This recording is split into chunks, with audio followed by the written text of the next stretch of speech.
experience that I have along way my journey, my research, from what is it okay now? Is it working? All right. So how we can become a better volunteer? Of course, everyone can be volunteer, but we want to be a best volunteer.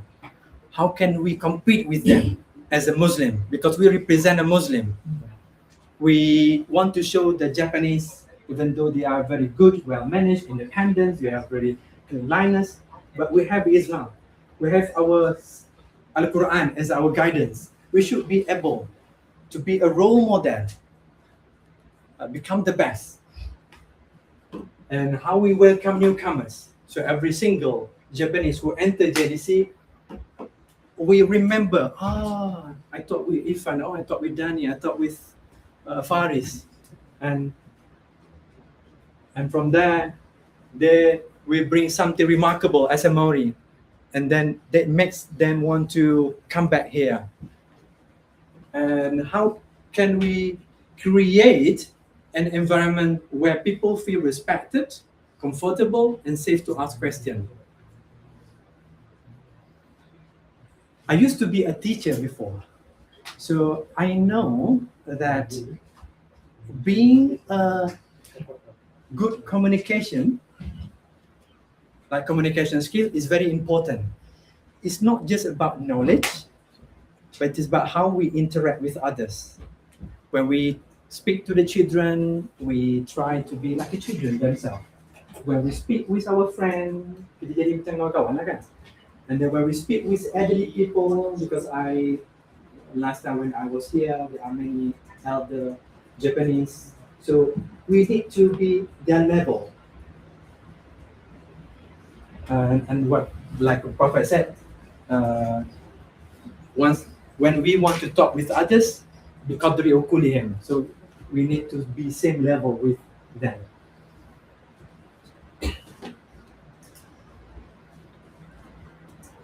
So I'm not going to elaborate every single other topic.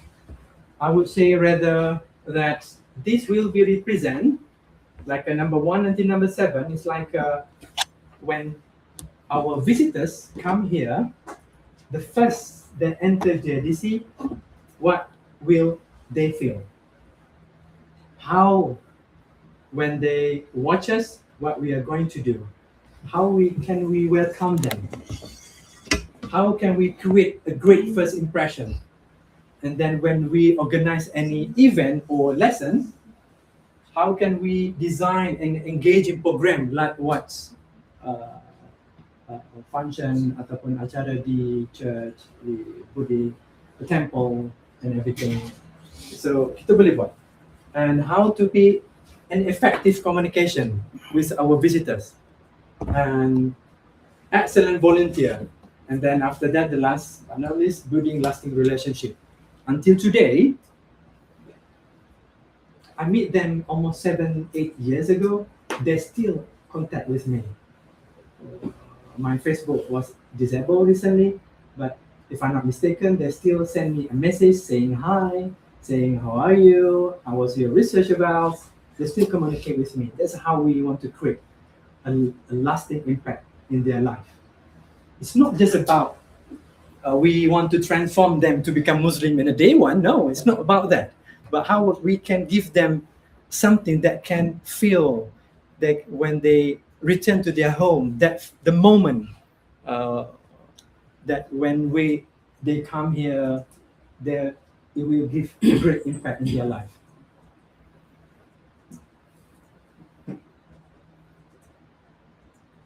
All right, the first question I would like to ask you. Why do people come here in JDC? What makes them to come to JDC? They are not Muslim. In Muslim, they might come here to pray, of course. And why Japanese want to come here? They are curious. May I answer Yes. the question? They are curious. Yes. I believe that they are very curious about how we often pray 5 times a day and the God that we serve. Because for them, usually their God is physical. so they can see and touch their God. But for us, we can't see our God. So they kind of like, you have a God, but we cannot see them. So they are very curious about that. But that's a way for us to, tell them and do dakwah, a little bit of dakwah to them, but not, that very hard of dakwah, but a kind word through our own actions, through our akhlaq. So I believe that's what I'm believing. You have a good point. You? Curiosity. Yep. They might come to JDC because they are curious. What these people doing in this place? But perhaps they want to come here because they watch advertisement on Instagram or Facebook about the event. Perhaps they want to learn new language. Perhaps they want to understand new culture, Malaysian culture. Perhaps they want to try new food, right? There's free food, so why not? When I was in Australia, many of Japanese came to that church to learn English. So after English lesson, it will be followed by the Bible studies. And I learned many things from the pastor then, who teach about Christian. And I realized that there are numerous facts very similar to our religion in Islam. We share about the prophet that familiar to us. Kita biasa tahu 25 orang Nabi kan, as we read in Al-Quran. But based on the prophet hadith, there were 124,000 prophets that sent on earth. But we only know a few, 25. We don't know. And based on my reading, I'm not sure whether it's true or not, but there was a small opinion mentioned that probably Siddhartha Gautama Buddha was one of the prophets. Well, we don't know. Why not you discover? This is a new topic.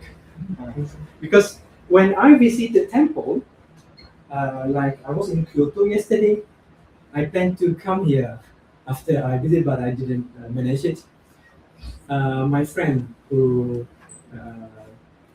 with me yesterday, when she entered the shrine, the temple, she started washing her hands. There's something like I would say like a wudu place. Yes. And if you notice, try to go and watch, observe. Not just do sightseeing. Try to observe and learn, tengok apa yang diorang buat. Ada, apa namanya macam orang lama punya cup. Then you wash your hand. That's makes like it's like a ablution, right? Place for ablution. And my parent-in-law, my wife is fluent in Chinese, so I observe how they pray, how they read their holy scriptures when we at their house. So I observe my mother-in-law pray, and I would say they have many similarities like we do in Islam. They're also standing like us, and then they have the prostration. Bow, not really. I'm not sure. Perhaps they have another set. And then they stand back, and the prayer time also the same, I would say. They have subuh, and then zohor, and then maghrib. It's similar. Yeah, perhaps we don't know because Siddhartha Gautama Buddha was along many years before, perhaps before the Prophet's time, Prophet Muhammad time. So it changes along the way. During that time, there is no written evidence, like we do in Al-Quran. So we don't know. But something like a glimpse. It's like a Muslim do. And I was in Borobudur last year, and I also noticed they also like do circulating, like Hajj in Borobudur. There are many Sami over there do that the same circulation like we do in Mecca. So there are many similarities. Okay, back to the topic, why they came here, because they're curious. They want to learn about English, Arabic, looking for new friendship, simply seeking meaningful community activities. And we need to remember one thing. People may come from different reasons, and we don't need to know what is their reason. We don't need to ask why they come here. If we ask them, they might be afraid. Okay, so we don't need to ask. But they often return back because of the people when they feel connected. So it's our responsibility, kita punya tanggungjawab, to make them feel this is one of their home. Of course, I think you can answer. If we go somewhere, like a place for the very first time, and then we feel that the place is very comfortable. We feel the place like somewhere that we belong. And then we might return back, isn't it? So same with the visitors as well. Japanese might return because they feel welcome. It's not just about lesson. Of course, lesson is important. You need to prepare for it. But they feel welcoming. They feel connected. They feel safe to come. Because we need to understand their culture, their Japanese culture is very Japanese. I would say they are very shy person. At the same time, when we create safe environment, keadaan yang selesa, so they will open to discussion. Even they will ask about a God. When I first meet with my friend Japanese, they didn't ask nothing about God. But when we getting close to each other, they start asking me many questions related to God. When I was in Okinawa as well, they have a god named Seashell everywhere, like a lion things. They put on top of the roof. They put it to guide their things. And today, even related with the goddess of the ocean, many, like my professor in Tsukuba, she want to bring her son to beach because today it's related to national holiday where the Emperor Meiji, if I'm not mistaken, saved from the journey somewhere around the world. And because of that, they make today 20th July as a national holiday. So our responsible to make them feel like a home. Okay? And I believe you can do. All right. So we need to understand Japanese participant. This is important one. I've been teaching 7 years at university.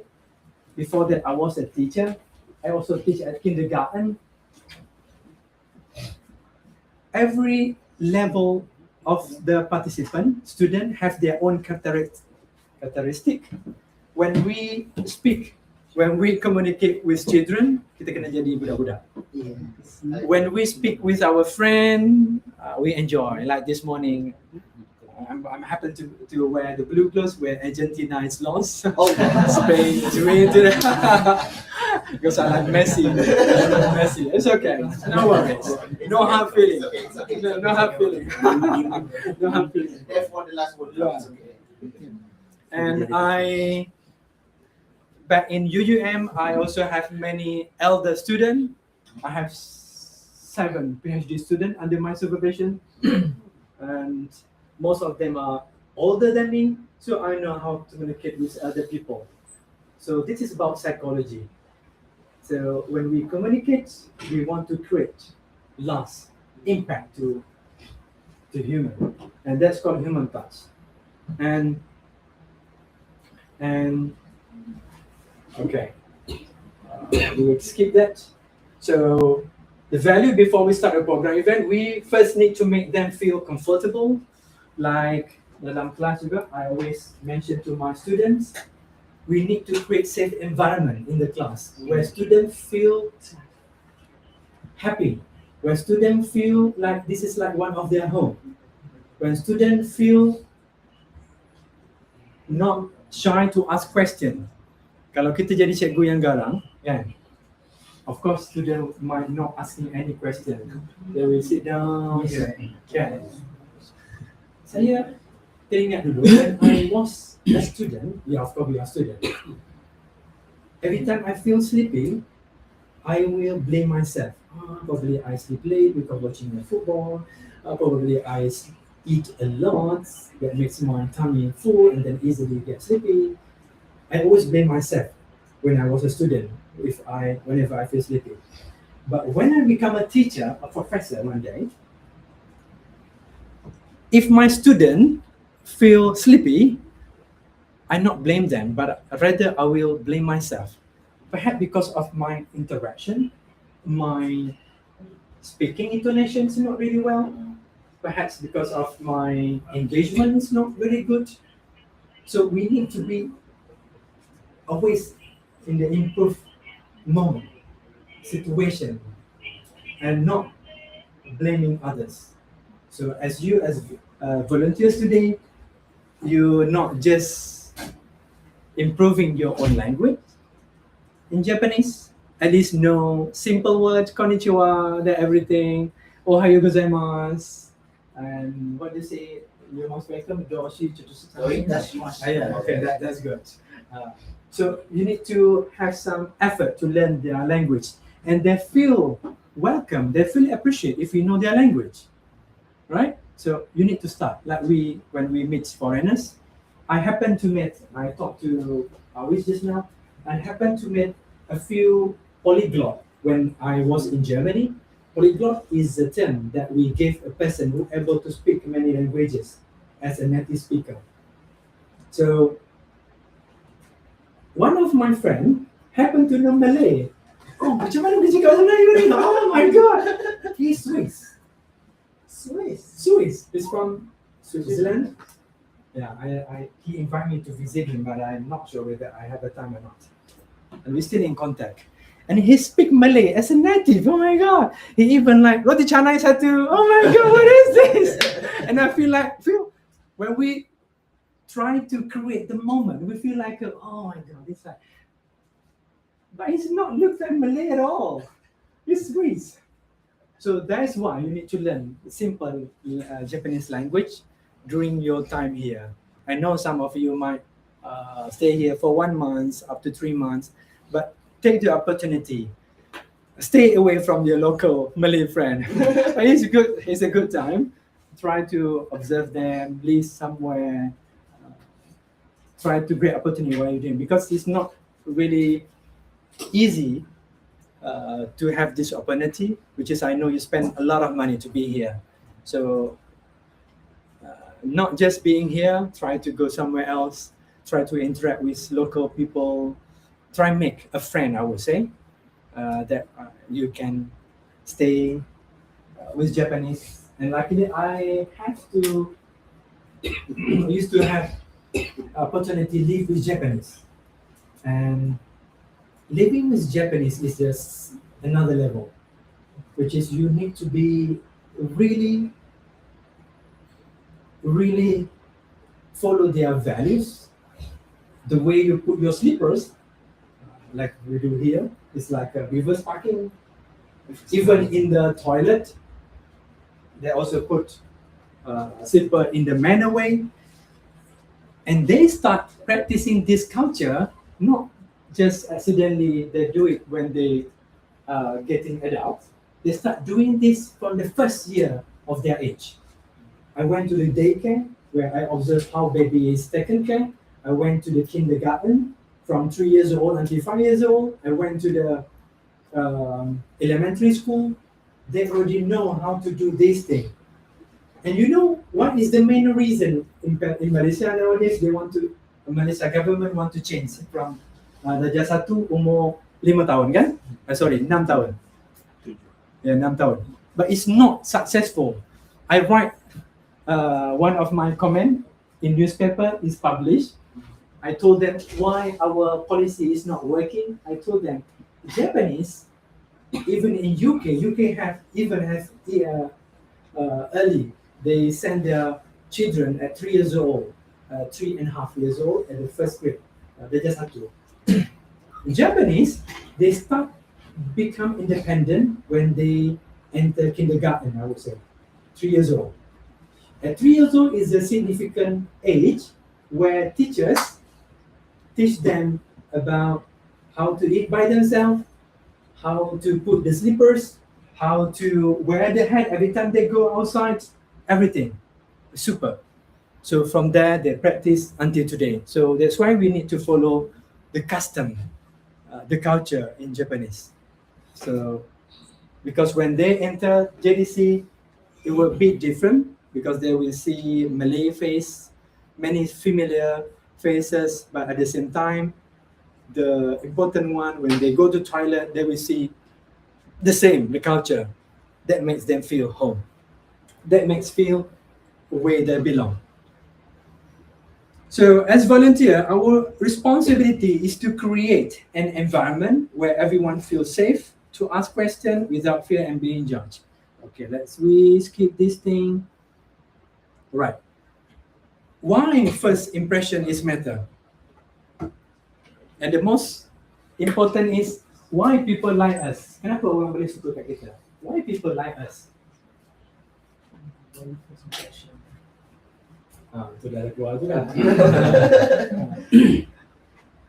I would say before they enter JDC from the beginning, before we start our lesson, they will look at your face. They will look at how you wear attire. They will observe how you interact with others. They will see surrounding. What is this thing? Oh, the hat. Oh, there's a holy book. This thing. They will look at everything because it's the first time for them. And if you want to see whether it's true or not, try to see their children. If someone, I don't know whether they bring their children or not, they probably will stare to something. If they like this brother, what is your name? Sorry, I didn't answer your name. Perhaps we can make an introduction session where we can know each other at the end of the session. Danny, apa tadi? Fauzan.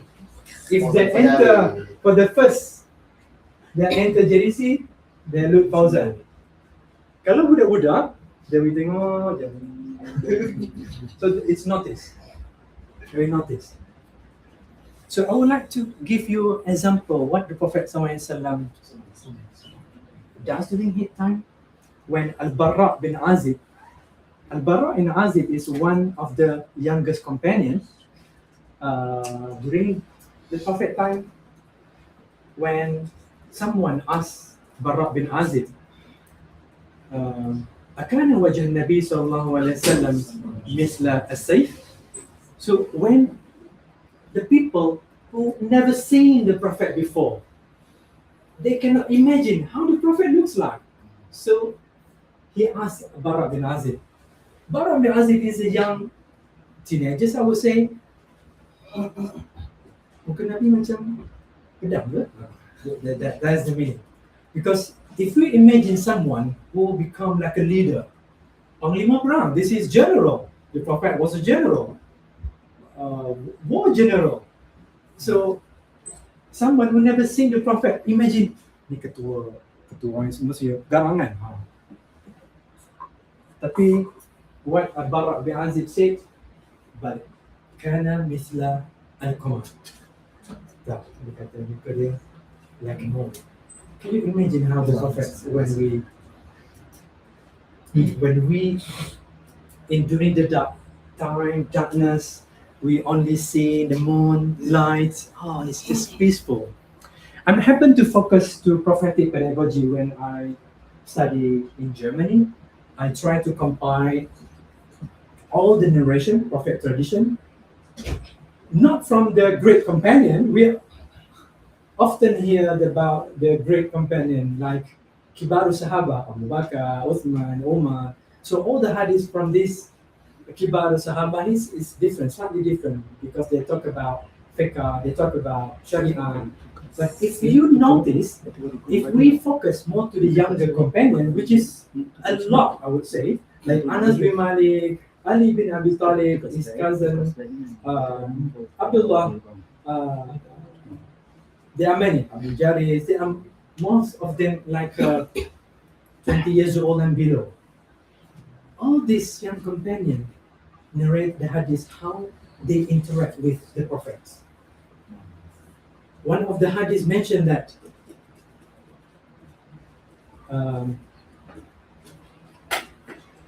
I never seen the Prophet except he was smiling. So which means every time he see the Prophet, he was smiling. So I want you, when every time our visitors come here, Japanese especially, you must practice smile. I used to have my student back in Malaysia when I was teaching there. it's not because of her face. You know, our original face is like this one, right? That's your. So we need to be practice smiling. And the Prophet say, "Ibtisami fi wajhika akhika sedekah." Ia adalah satu sedekah. So kita kena practice senyum.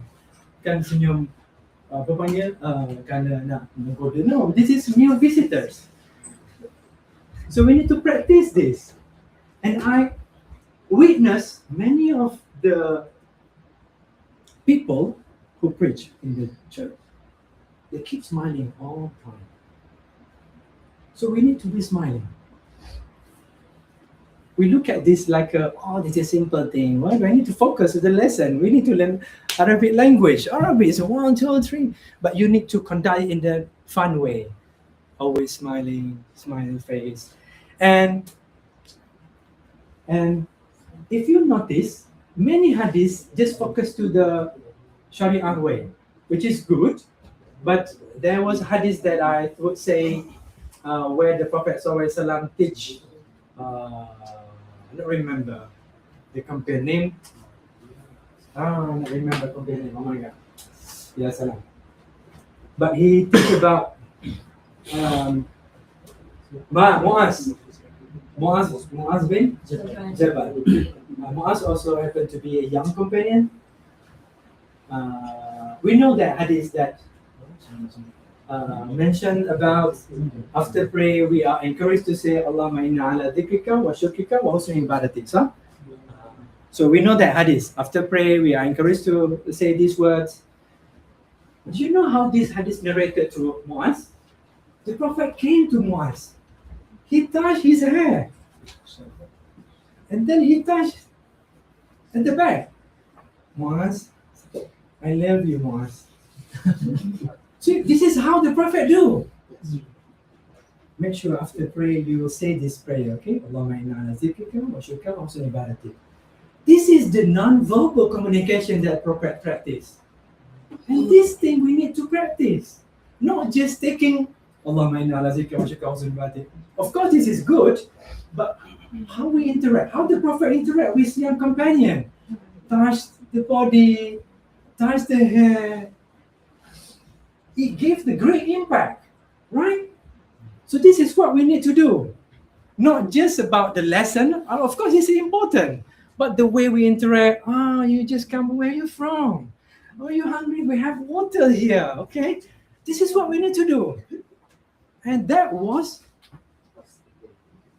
people in church do. That was people in temple do. So we need to do these things. And I know you as volunteer in JDC, you're able to do that.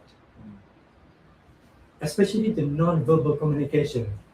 After this, if you read the hadith, not just focus on the hadith itself, but focus on how the Prophet interact. So before visitors hear our presentation, they observe our smile. That's what I say just now. Smile. Greeting. Apa khabar? No, bahasa Melayu lah kan. Where are you from? We say body language is important. It's like welcoming. Please don't do like if we feel happy, we will open our chest. Welcoming them. Oh, okay, alright. Be friendly, like how we interact with our close friend. How we interact with one another, like we are talking. Don't just stay with our group. We welcome some of us here, some of over there. Try to focus. There probably one person sitting at the end, so go with them, make them feel happy, and make them feel like they are one of family in JDC. Okay? And then they might ask themselves, do I belong here? If they feel they belong here, they will return. They probably will not, of course, to say Shahada at the same time, but they feel from the day when they enter JDC will last impact. Perhaps they will become Muslim 1 year after that, 2 years. But the moment we express our feeling is the day where they remember, this is Muslim. Oh my God. I want to be Muslim like Osama, like people, Faris. So this is important for starting for them. And many non-Muslim become Muslim not because of they know the content of Islam, but because of the human interaction. Of course, many of them read the Quran, they find out the true religion. But many of them, because they feel connected, because of human touch, so they feel welcome. They want to be Muslim like us. All right. So I already told you. One of the hadiths mentioned, I've never seen the Prophet and said he is smiling. And I just want to do a quick activity here. Try to close your eyes for a moment. Tutup mata sekejap. Okay. So I can drink water peacefully. Think about, okay, everyone close your eyes. Think about your favorite teacher when you was in middle school or primary school. You don't need to tell me their name, but try to think one of your favorite teacher. What makes you remember about them? If I ask you, is it because, do you remember their lessons? Every single their lesson. Probably you might remember a few, but the main reason, what makes you remember about them? Okay, now open your eyes. What makes you remember about them? They are friendly. Friendly, Funny. personality, funny, what else? Loving, a good point. What else? From ladies, perhaps? I want to hear a lady's voice. Caring, good point. Yeah. At the back? Representative, perhaps? What makes you remember about your favorite teacher? Apa yang menyebabkan kita teringat pada cikgu tu? Sebab dia patut denda kita, dia tak denda. Oh, mungkin. So, human being remember emotion. This is emotion. Smiling, gesture, body language. Much longer than information. Of course, they tell many lessons to us, mathematics, science, but we did not remember every single thing. But the emotion will last longer. So that kind of emotion we want to create with our visitors, our Japanese visitors especially. So they will remember us, they will come again, they will return here. And one day they will take Shahada. So they may forget every fact about Islam. Of course, there are many things they need to learn about Islam. Many things. They may forget about Arabic term that you teach them, kind of Hanukkah, everything, because it's a new thing for them, new language. But they remember the feeling of your welcoming them, the feeling of you patiently answer their question, and everything about non-verbal, smiling, everything. This is what we need to do as a volunteer at JDC, okay? All right. I would ask someone to read this one for facilitator. Anyone who would like to volunteer? Yeah, please. The first facilitator A. Facilitator A is very knowledgeable. She explains every activity perfectly, knows all facts, and follows the schedule exactly. However, she rarely smiles, seems impatient when participants ask questions, and quickly moves on to the next activity. Thank you very much, brother. All right. Can we have another person, please? From this side, perhaps? Any? Good gentleman or young lady at the back? Anyone? Yes. Yeah. Yeah, not good with English. Facilitator B occasionally forgets a small detail or has to check the program notes, but she welcomes every participant warmly, remembers a few names, encourages shy participants to join, thanks everyone for their contributions and patiently answer questions. Okay, thank you very much, brother. So between facilitator A and B, which facilitator, which participant remember? Definitely. Yeah. So you know the difference, right? You don't need to be, yeah, of course, knowledgeable, it's extra, but not really care or concern much about being knowledgeable. Because if we here, of course, being professor, you need to know everything, but we are not dealing with a student. We come to because this is different thing. Every details, no fact, like vocabulary, follow the schedule exactly. However, she really smart, see, like because perhaps she focused more to the lesson. She feel anxiety, nervous, and impatient because later I will show you how we should organize the lesson. Impatient when participant ask question and quickly move to the next activity. From the one activity, quickly move because we don't give some time for our participant to have a moment to like digest the knowledge first. This is important. Why the facilitator be here? He might be sometimes doesn't remember much. Like I didn't remember Muaz bin Jabal name, right? And then has to check. Sometimes they need to go back. Oh, what is my notes? That's fine. It's normal for human. And she welcome, but every time you see visitor, oh, we have a new member here. Welcome. Where are you from? Okay, we have a seat over there. Please take a seat. So this is the thing we need to do. And remember a few names. This is the thing I think we start to do. I remember every time I join a program in church, they put stickers on here. Perhaps we can find something like a stickers, to write down their name, activity. So every time we have any event or program, they can write down their surname or their name, short name, not long name, like Aliff, this thing. I plan to buy it, but I don't remember. Encourage shy participant to join, not just when we ask question. Ask question is the thing that I also want you to learn.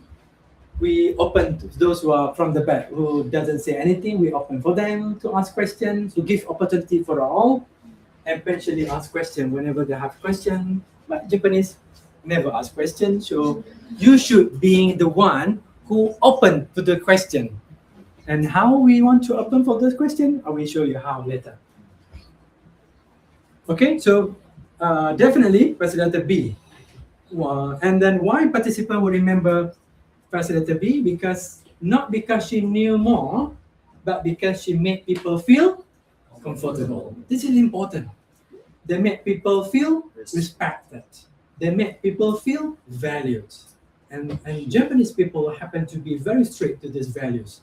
Even our former Prime Minister, Dr. Mahathir, initiated Look East policy many years ago, right? Because he knows when he visits Japan, this is what Malaysians should learn. Punctuality, cleanliness, kindness, all those values came from Japanese. The Japanese, I would say, is only miss one thing, religion. If they become Muslim, they are perfect, I would say. I learned many things from Japanese. When I lived with Japan family, back 2019, me and my family would like to show that we are Muslim, we are able to show role model. And they provide us with a plastic where we can throw our dustbin, waste everything there. And my children was a baby during that time, so we put everything in one plastic. Plastic, waste, pampers, everything, paper, and then I wrap it properly, and then I put in the kitchen area where they dump all the waste or the dustbin over there. And that night, when what was I doing that time? Yeah, I want to go to the toilet during that time. I happened to see my friend's grandmother open my plastic. And then she separated. This is Pampers. This is paper, this is container, and she took the container and bring to the kitchen and wash it. And then she arranged, tried to separate this thing. So I was embarrassing during that time. Oh my God. We Muslim, if you look at the fiqh, Kitab al-Fiqh, the first chapter of the fiqh is about tahara, cleanliness.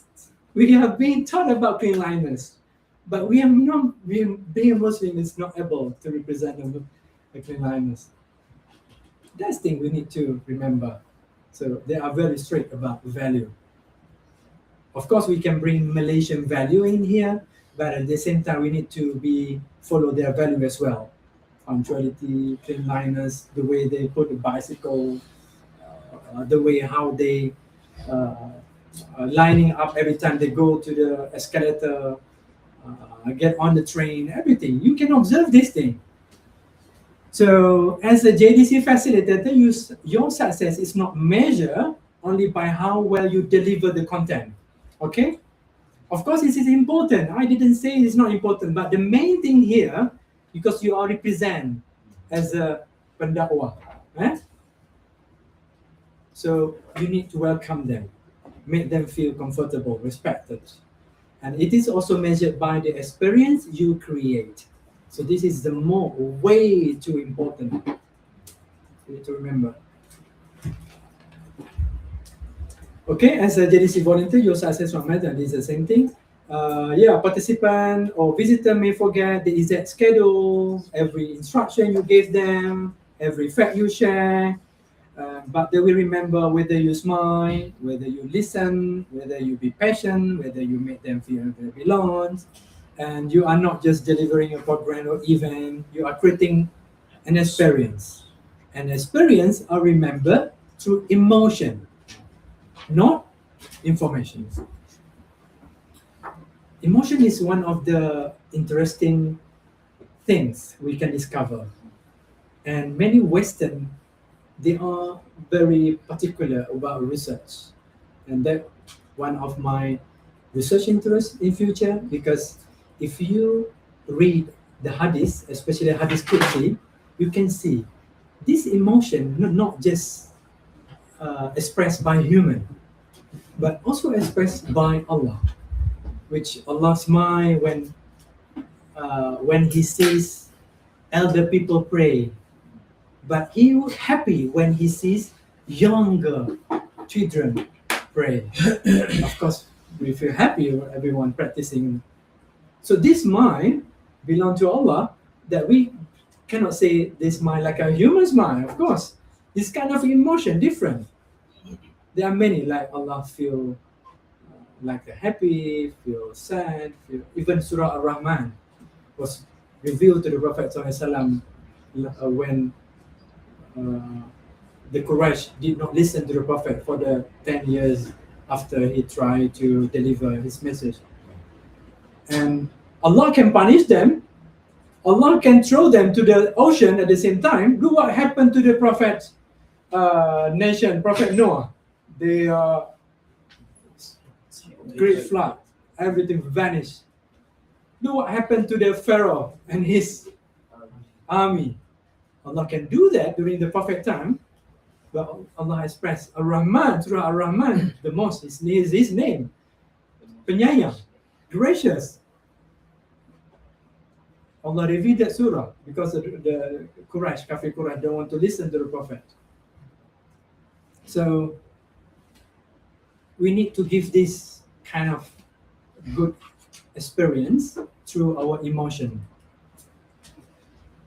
So, okay, this is important thing. Sorry, I'm sitting right now because I still can see everyone except for those who are behind the computers. But it's okay. Okay, all right. This is the thing that. Is it okay? Okay. The common mistake that we do, but of course, a mistake, we can do a mistake, but at the same time, we learn from it. Mistake is not a sin. It is an experience we do. Many billionaires, many good people learn from their mistake. They make many mistakes in their life. Look at Elon Musk, for example. He spent billions, waste a lot of, we can say wasted, they wasted his money. But he rather see it as the investment. Look what happened to the rocket now, can landing. no one on earth create that kind of rocket. He saved billion because of that. Michael Jordan, for example, he is famous with throwing, basketball. He made many mistakes than everyone else. Michael Jackson, what else on earth? So they are doing many mistakes. Many mistakes is good. You learn from it, make it an experience, but make it fast. Okay, why some people never come back? This is important and you need to be careful with it. Hopefully we don't make a mistake that make Japanese run away from us.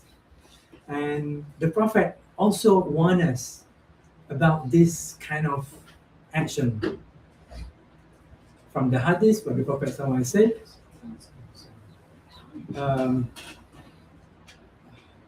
it's not coming. Okay, later I will tell you. So people don't return not because they dislike Islam, but because their first experience wasn't enjoyable. So it's starting with our face, I would say, because we are born with two eyes. So we usually observe things, a new thing for them to see, all this kind, new faces. There's everything. So we need to appear friendly, welcoming them, and try to be as much as friendly to them. I'm not friendly as you see me today. I'm really introvert person. But I'm practicing during this time. I'm trying to practice not the real person. I kill many versions of me if you see me today. I like to be in front of computer because I'm very passionate about research. Doing research, you need to think continuously and write, publish. That's what I was before. But you can be extrovert at the same time. You cannot say, I'm an introvert person, Aliff, I cannot meet the people. No. You are here today. You already take a challenge to meet Zosan. You already take a plate. And then look at how Zosan everywhere people have. He is here. Even though he is supposed to have vacation today, but he also came to observe this thing. So you should. So we need to make our lesson enjoyable, welcome our visitors so they will remember us. All right. So I'm not going to just state this thing. I'm going to choose a few persons that. All right. This is randomly. So I'm going to distribute this thing. So this is one of the common mistakes that we probably or might do that we shouldn't do, but it's okay. Okay, I'm going to give this one here, probably you here. How many we have? Okay. Want to hear ladies' voice now? Probably here. One over here, and you. All right. For those who are being selected, congratulations, Tanya. and from the back, perhaps we can hear. Can you tell me what's written in that notes? Yeah. Can you speak louder, please? Cakap kuat sikit. No follow-up after the program. All right, no follow-up after program. This is important thing. This is what people do when I was in Australia back then. And then, like I mentioned earlier, they still interact. They have sent me a message. When I was in Germany as well, one of a few persons still contact with me. They are from church. They didn't ask, oh, do you want to come to church again? No, they just asked, how are you? This thing is simple, right? But we remember this thing. Oh, he's very kind. So follow up is important, but I'm not sure how Japanese culture. Perhaps Zosan boleh beritahu. Diorang feel happy tak kalau kita message ke, kita tanya contact number ke? If we good with them, yes, of course they are very happy because they Okay. come here to know to be a friend with us. So I think that's not problem at all. If you can create meaningful program with them, they're happy to share their contact numbers. We can follow up with them. Perhaps they use line here, kan? Boleh dapat line. Normally I ask them to share their Instagram. Okay, that will be great. Instagram as well. Mm. So from Instagram, you can send a message, isn't it? That's what people in church do to me. Facebook, they send me a message saying hi, and then afterward, we are going to have a free cultural event. Would you like to come over? Then even when I was in Adelaide, they came to fetch me at my place. So you feel like we can go there by ourselves, but their impression. So this is what they do. So we can do that. Perhaps those can arrange a transportation for those who are coming from far away, right? Well, we can do that. All right. Thank you very much. Who else have? Okay, next one. Volunteers talking only among themselves. This is important. Now, I seen many volunteer nowadays. When I was here last month, tak banyak sangat volunteer. Mungkin ada musim banyak, kan ada ramai, which is good. Which is some of you can in charge this place, second level, dekat bawah as a welcoming, kan. Bila ada event, sepatutnya kita arrange. Macam susun jadual siapa yang duduk di bawah welcome. Okay, datang di mana? Okay, alright. Pukul berapa datang tadi? Kan? Boleh organize lah, dah besar semua kan. Macam tu. So we should do that. Figure coming. Okay, from this side, yes, please. No printed material or notes. This is important thing. I mentioned this earlier to Zosan. Do we have a printer here? We do, right? So I believe most of the event and program, you provide them slide or notes. And when I was happened to be AJDC during that time, there is no notes given.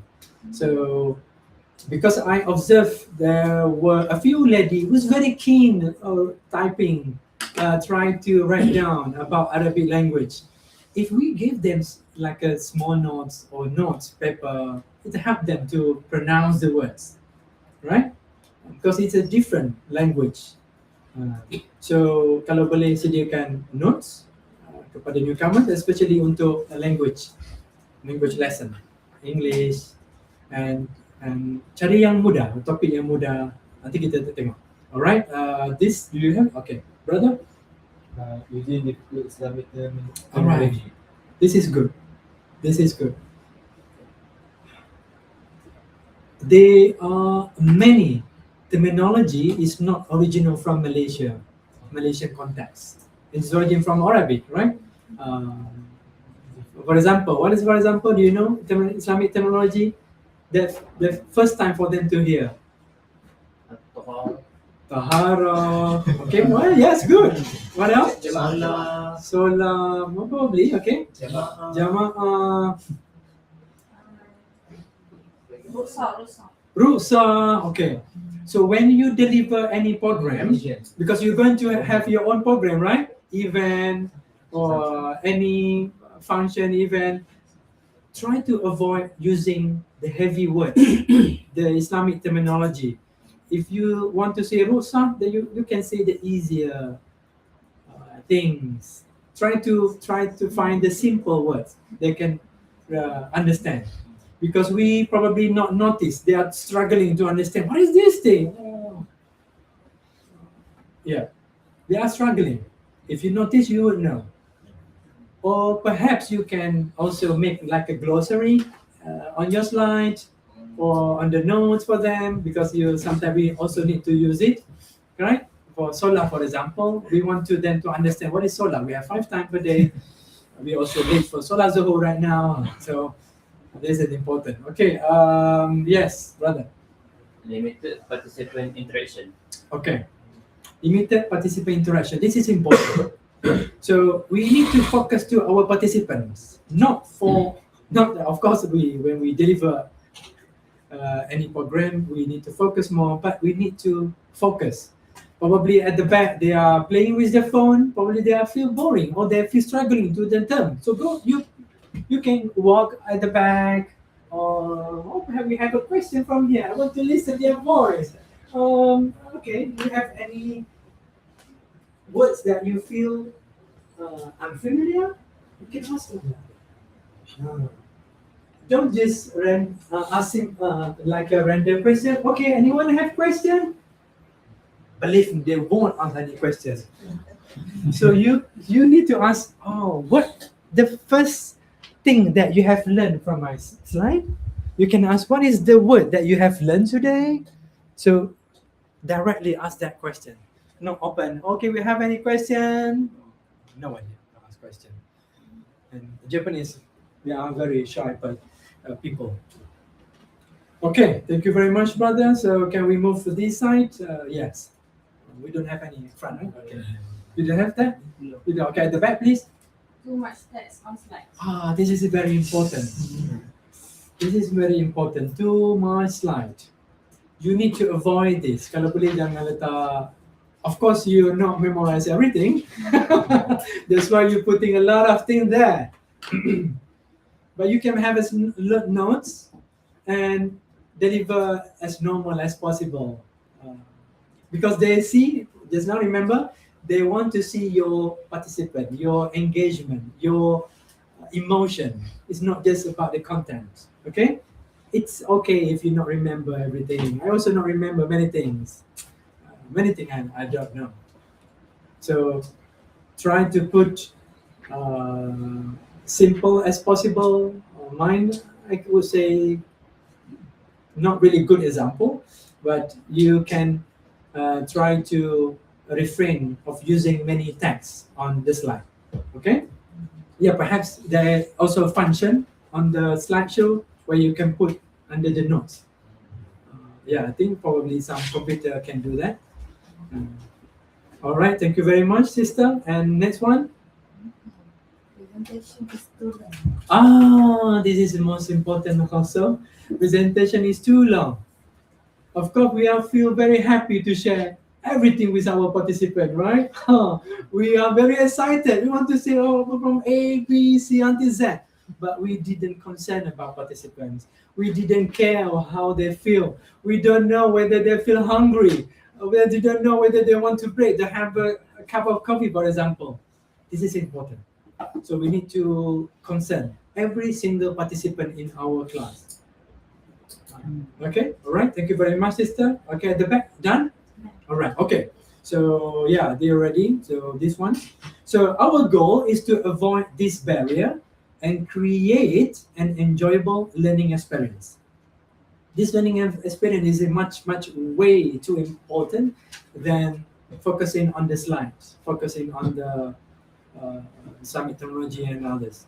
So we need to be flexible and try to practice before your event. This is a good thing. Practice and make perfect. So need to practice perhaps with your friends, or if you don't have a friend, practice in front of the mirror. Try to see how you interact. I learned from a great speaker.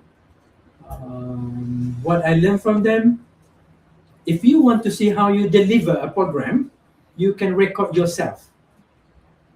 Like a 5 minute, 5 minutes is too long, like a 1 to 2 minutes. And after you record, you try to watch it again and try to mute it. You see your body language, how your body language is. It become like this all the time. Okay, today we will learn about language. But when you mute it, you will notice your body language. There's not much body movement because you focus on the body movement. So try to do this. I try it for myself. So alhamdulillah, I am proof because I'm a teacher. I need to train teachers how they interact with students. And after that, try to close and hear the voice. And you will notice the intonation.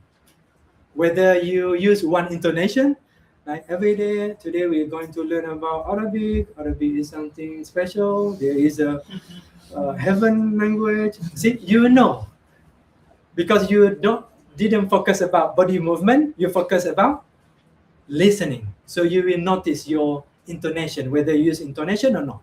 So this is important when we deliver a program. And after that, you watch it. How do you satisfy with what you're watching? Do you love what you watch? If not, you can always improve yourself. There are many times. This is a learning process, and you will become matured and experienced sooner or later. All right. So, since I've been teaching many years at university, I would say they are slightly different than children. For children, we say pedagogy, how to teach children. For adults, we call it andragogy.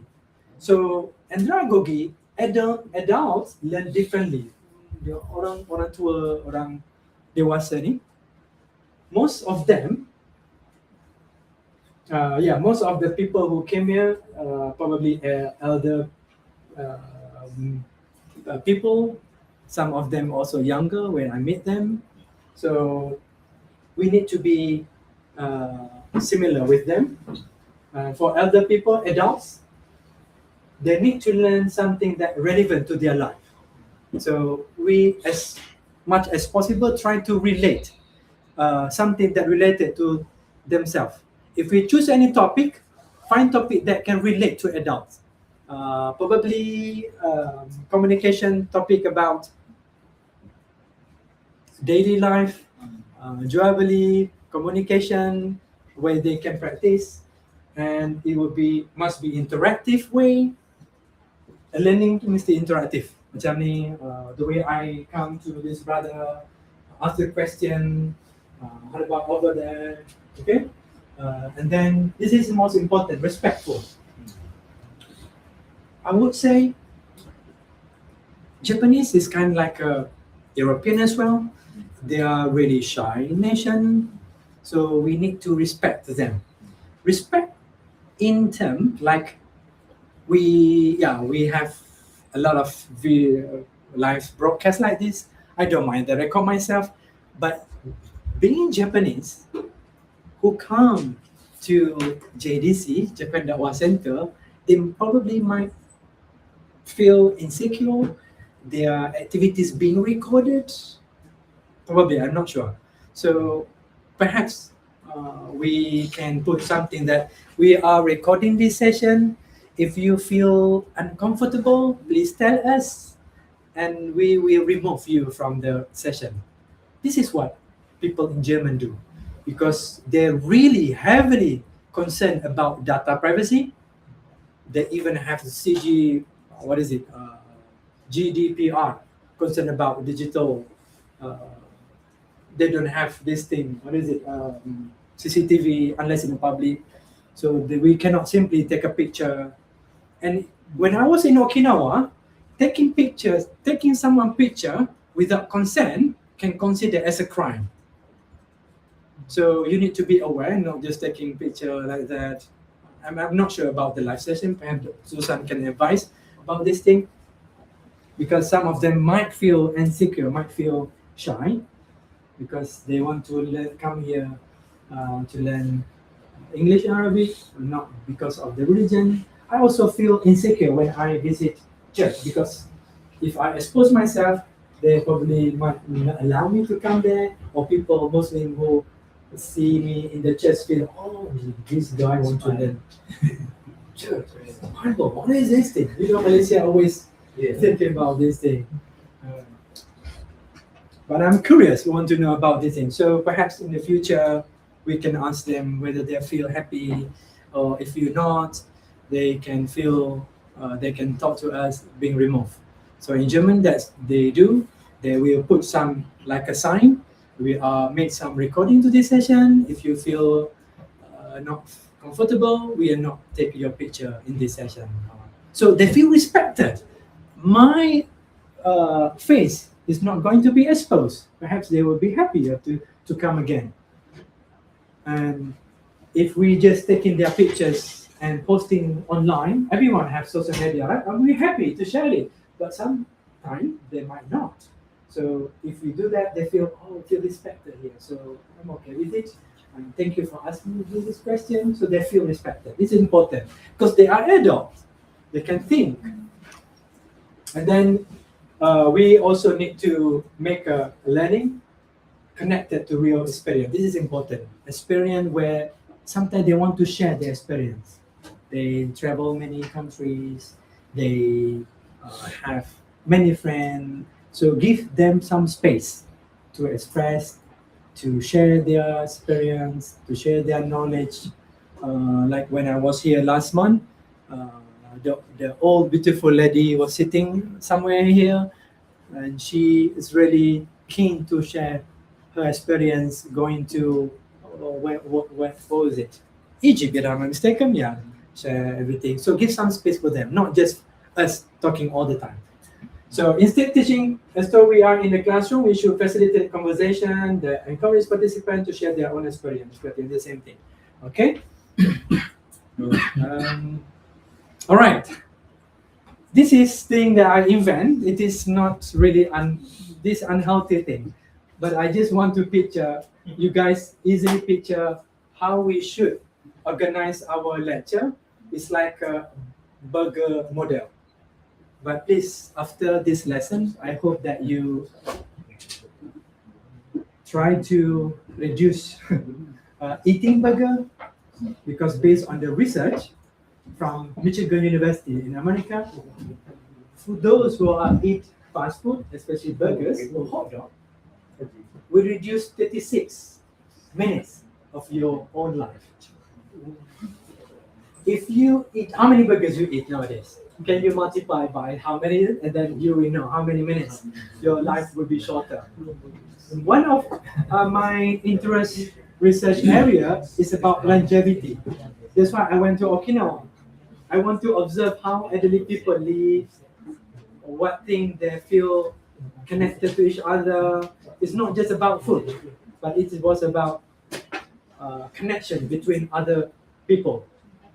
And I happened to visit to the beach area, ada pantai situ kan, and then I was tired during that time, and then I was sitting, and then the old lady happened to came to me and approached me and said, "Oh, konnichiwa," and say something that I don't understand, and I asked her, "How old are you, beautiful lady?" Oh, and they show me using the phone. She is 36 years old, and she was actively cycling, and he was doing jogging before that, and this was really a good moment, because we usually at 60 years old in Malaysia, as you can see, Malaysia is like old already, 60-year-old, right? They get tired. In Japan, they start getting retired at 65 years old. My host professor in Hyogo University is 63 years old, and he looks like a young guy, like a 40. Oh, I cannot imagine how come this person. And I went everywhere with him, and he, one of the conductor who trained young people to play kyodo. You know kyodo? Anak panas. Yeah, that thing. And I tried one. Oh my God! And he invited me to his house to have dinner a few times. So I also happened to learn from him how to play katana. Not playing, holding katana. Katana is sword, Japanese sword. This one is very active. He played this thing. He's 63 years old. All right, this is important. Less lecture, more interaction. This is important. So the picture, sorry to put there the picture burger, which is tak sihat, but at the first 10 minutes, you warm greeting. How are you today? Have you taken lunch or not yet? It's almost 1 o'clock. Oh my God. We interact first. Warm welcome. Perhaps we can do 5 to 10 minutes. This is important. Not just starting. Today we are going to start about this topic. No, don't just go to the topic immediately. Warm welcome is important. It's like ice breaking.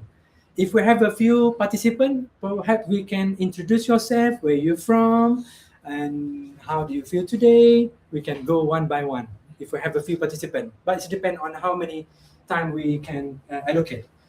And then some followed by presentation. You're about Chinese presentation.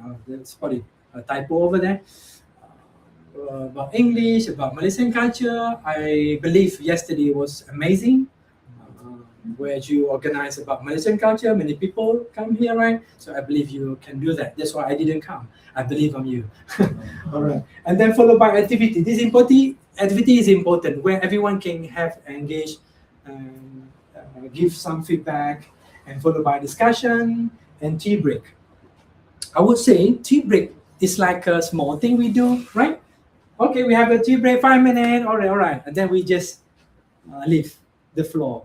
Don't do that, because during tea break is the time where participants feel open, where participants feel that they want to ask questions, where they feel they want to interact with others. This is important because it's informal. If during the class, if I ask you directly, okay, we have any question, nobody going to ask.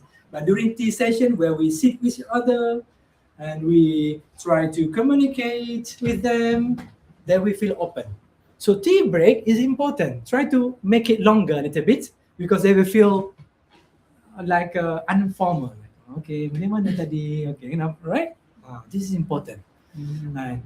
And after tea break, the friendship, this keep participant active, interested, and comfortable. So friendship is important. We build the connection. So before we teach, even the Prophet ﷺ, when he tried to deliver something, he built connection first. And after that, he probably correct someone or he teach something, but he builds connection. Remember the hadith that I narrated just now? He tried to put some gesture, Muaz, I love you, Muaz. And he said twice, not just one time. Sayang, bahasa kita mungkin I love you mungkin macam husband and wife, macam partner kan. Mungkin dia kata, sayang, I can imagine like this. Muaz, sayang Muaz, sayang sangat Muaz ni. Pas mayang, bacalah doa ni ya, jangan lupa. Allahumma inna ala zikrika wa syukrika wa husni ibadatik. Can you imagine that situation, right? So if we were Muaz during that time, of course we never forget to recite the dua, right? How the prophets gave this impact. So build connection, this strong connection. And this connection we can also do in non-verbal communication, smiling, body gesture, openness, and start making relationship, friendship with them. And after that, closing and invitation. So I know, Alhamdulillah, Japan Dakwah Center has many programs, and you need to be aware that before you close any function, you invite them. Once everything is closed, and okay, we're happy to announce that next week we're going to have a free food event. You're welcome to come to this session, to this function, to this class. So we tell them. So that thing is a kind of follow-up session. So then we know, okay, all right. Because Japanese is really, I would say, very well arranged people. They have their own calendar, they have their time very punctuality. So if we tell them we have organized this thing, they will come again. Okay, all right. I will go a little bit quickly. This is also the same thing that perhaps I will share the slide later with you guys, so you can do the same thing. Tea break, closing and repeat, same thing.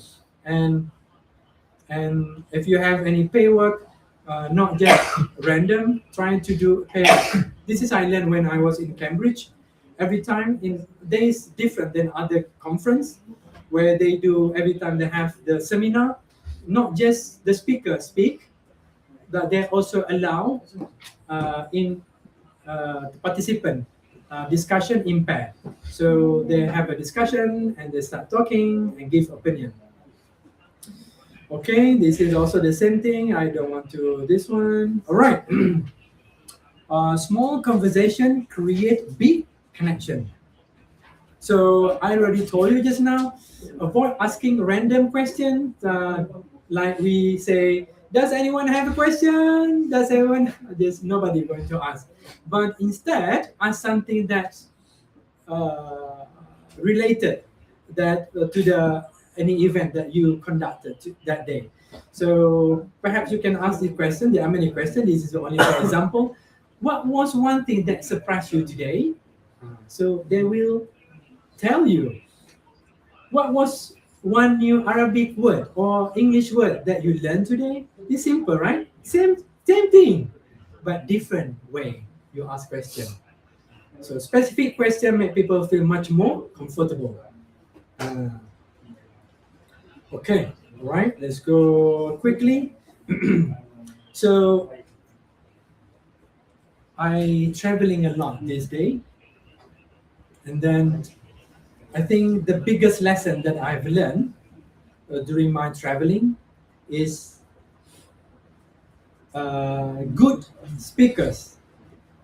The people who make the biggest impact were not always the best speaker.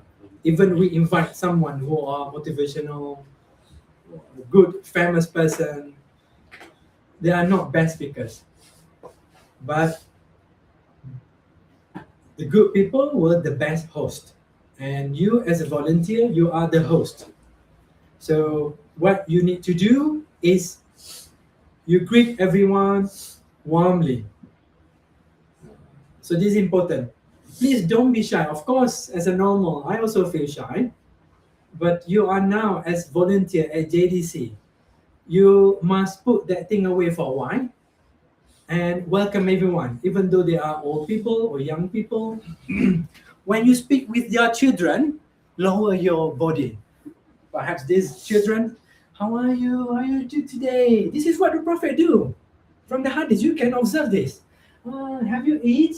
Perhaps you also can provide or buy some toys for them, so the children also feel happy. They want to come here.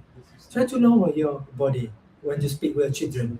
When you speak with the older, they have their konnichiwa. So you must be like them. This is important. Ohayo gozaimasu. You must practice this thing because this is the way they do. I know some of you might proud. Oh, I'm Malay. This is our culture. Konnichiwa. So you must do what they do. Okay. This is how they feel welcome. They feel connected with us. So you must do this thing. So every time after this, perhaps, Osama, you might record someone. Oh, this is that they don't bow. Okay, you must correct them because they already have TOT training today. Greet everyone warmly, konnichiwa. Learn simple words and body movement. This is important. Okay, even my host professor.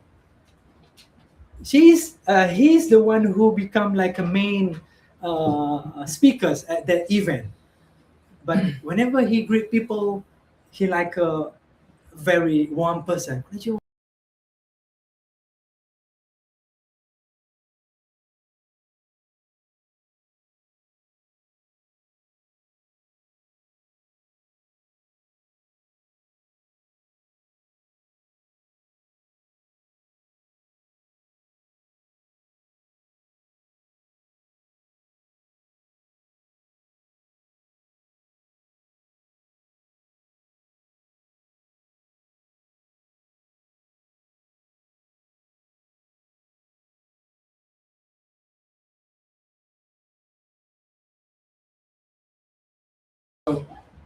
Yeah, that thing. And introduce people to one another. This is important.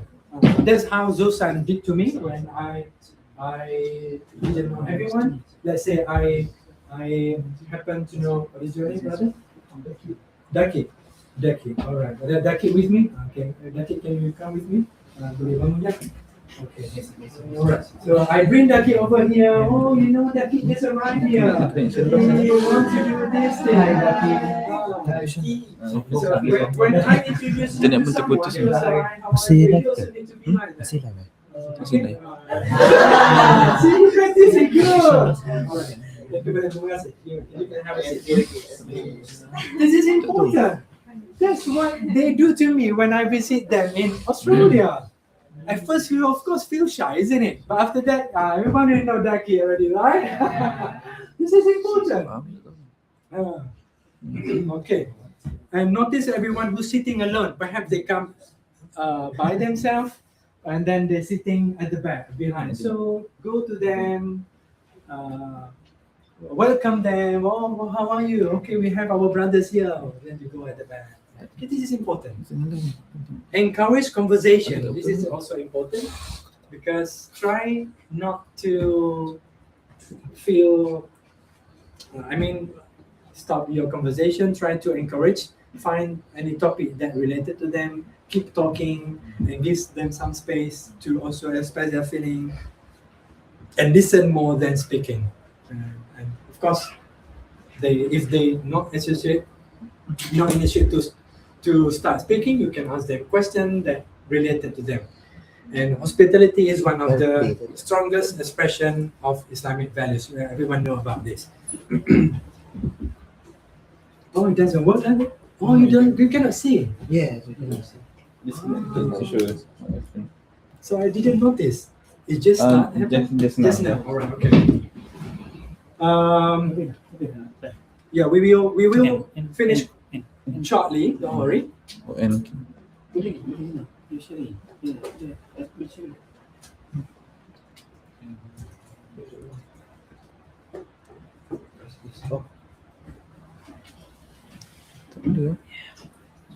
Tak ada dia punya ni. Tak ada.